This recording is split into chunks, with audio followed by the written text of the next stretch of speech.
So, ito na guys. Ito na yung problema ko. Ngayon, nag-check ako sa aking dashboard before ako matulog. Ayan. So, ito yung nakikita ko. Ayan. Tingnan nyo yan sa likod ko guys. Ayan.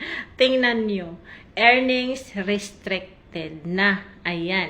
So, ang nakalagay dyan, your ability to earn money is limited because G Lifestyle Vlog is not following our partner monetization policies. Ayan. So, ayan na yung sinasabi ko na maraming pagbabago dito sa aking dashboard sa FB profile ko. Ayan, tanggap ko naman talaga ito kasi kasalanan ko din kasi kumukuha ako ng mga video na hindi talaga sa akin doon sa kabilang apps. Ayan. So, kayo na hindi pa kayo na monetize sa ads on Reels or sa in-stream ads, ingat-ingat na lang po kayo guys kasi policy issue talaga yan. Kasi hindi sa atin.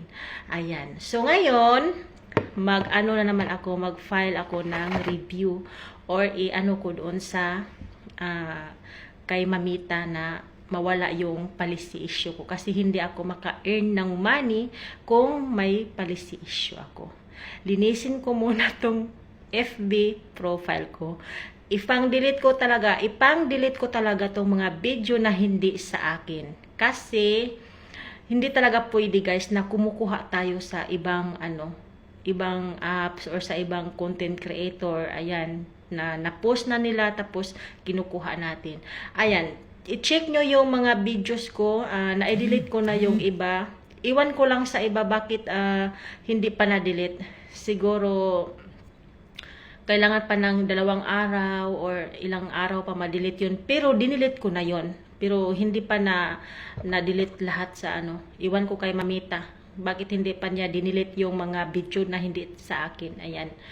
Ayan guys. So, tanggap po talaga na magka-policy issue ako. So, ganito na. Ganito na talaga kapag hindi sa atin yung mga videos natin, policy issue talaga.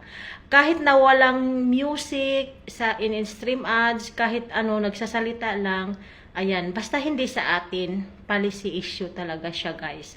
So, ang gagawin natin, gagawa talaga tayo ng video na galing talaga sa atin. Yung boses natin, atin talaga. Kasi, huwag kayong kampante na gumagamit din kayo ng ibang boses. Kasi marami nang gumagamit doon na boses na yon.